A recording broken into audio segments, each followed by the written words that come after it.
नमस्कार दोस्तों, the fact time में आपका स्वागत है। हमारे साथ बीना इंसा जी हैं जो 23-24 सालों से डेरा सच्चा सौदा में आ रही हैं। जानते हैं इनसे इनका क्या कहना है डेरा सच्चा सौदा विसिन डॉक्टर गुरमीत राम रहीम सिंह जी इंसा के लिए।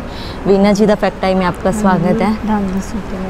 23-24 सालों से आ रही हैं आप डेरा सच्चा सौदा में, कितना विश्वास करते हैं? बहुत विश्वास है जी मुझे।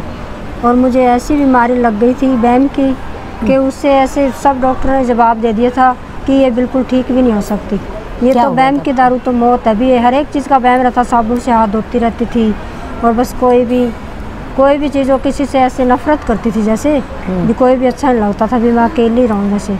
और ना ही किसी से ऐसे भी बहुत ज़्यादा नफरत थी। साबुन तो मैं हर टाइम लगाती रहती थी भी मैं गंदी हूँ, हाथ गंदे हैं। लेकिन सतगुरु जी ने ऐसा मुझे नाम दाम देने के बाद और यहाँ से दवाई वगैरह थोड़ी मोटी ली तो मेरे बिल्कुल आराम आ गया। अब मैं सेवा भी करती हूँ, पक्की सेवा है मेरे लंगर घर में, जुम्मेवार बना दिया अब सतगुरु जी ने। और 700 जान भी हूँ, ब्लॉक में भी सेवा करती हूँ। बहुत आराम है मुझको, इतना ठंडा स्वभाव है हमारे सतगुरु जी का। और मेरे बेटे को भी ऐसे ही हुआ, मेरा बेटा भी बिल्कुल ठीक है। पिताजी की दया मेरे से उनको भी ऐसे ही आराम आया जी। और मेरे हस्बैंड का भी पैर बहुत दुखा, सब जगह दवाई ले ली लेकिन यहाँ सच्चे सौदे से बस हफ्ते में ही एक दवाई लेने से आराम आ गया। प्रसाद दिया था पिताजी ने, आना तो प्रसाद से ही आराम था लेकिन वो दवाई का बहाने से पूरा आराम। आप क्या सेवाएं करते हैं? जैसे आपने बताया गांव लेवल पे क्या चलता है, क्या है डेरा सच्चा सौदा की तरफ से? क्या काम चलते हैं समाज के लिए?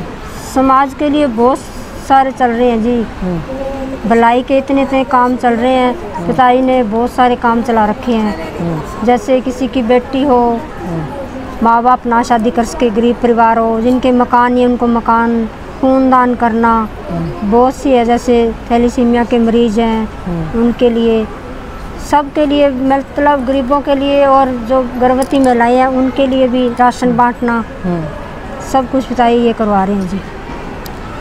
दूसरी तरफ उनके ऊपर आरोप लगाए जा रहे हैं, एक तरफ उनके इतने हाँ, ये तो बिल्कुल गलत है जी। ऐसे हमारे सतगुरु जी नहीं हैं, बिल्कुल भी नहीं है। हम बिल्कुल ठोक बजा के कह रहे हैं, सिर की हमारी शर्त है कि हमारे सतगुरु ऐसे हो ही नहीं सकते। पूरा विश्वास है हमको, बिल्कुल दृढ़ विश्वास है हमको, हमारे सतगुरु बिल्कुल भी ऐसे नहीं हो सकते। बहुत समाज के ये इतने काम कार्य करवा रहे हैं पिताजी। शायद बेटियों को भी देखो कितना वो दे रहे हैं, बेटियां कोई घेर देते हैं इधर उधर, हमारे सतगुरु लेके आके उनको पढ़ाई वगैरह सब कुछ सिखाते हैं।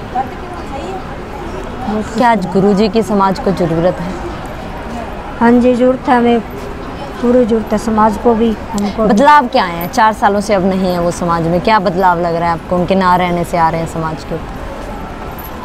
उनके ना रहने से तो आ रहे हैं जी, खूब आ रहे हैं। देख लो कितना कुछ, अब देखो कितना कुछ हो रहा है, बहुत ज़्यादा वो हो रहा है अभी। जैसे बच्चे हैं तो वो बिगड़ रहे हैं समाज के अंदर, कुर्तियाँ चल रही हैं ज़्यादा। पिताजी होते थे तो बहुत ज़्यादा वो था, लेकिन ये तो कुछ सच्चे सौदे से जुड़े हुए हैं तो कुछ समाज का सुधार पड़ा है। नहीं तो दुनिया में इतना कुछ वो हो रहा है, जंग बहुत ज़्यादा, और अभी पता नहीं क्या क्या होना है, कोई पता नहीं। क्या अपील करोगे आप सरकार से, संत जी के लिए? हम तो यही अपील करते हैं जी, हमारे सतगुरु जी को जल्दी भेजो ताकि दुनिया का पूरा सुधार और भी हो जाए। जो कुछ भी रह रहा है और जो कुछ गलत चल रहा है वो भी सही हो जाए, और आने से उनके सतयुग आएगा, कलयुग जाएगा जी। बहुत बहुत धन्यवाद। लगातार अपील की जा रही है और संत जी की मांग की जा रही है। आप भी अपनी राय डालते रहिए, देखते रहिए द फैक्ट टाइम। बहुत बहुत धन्यवाद।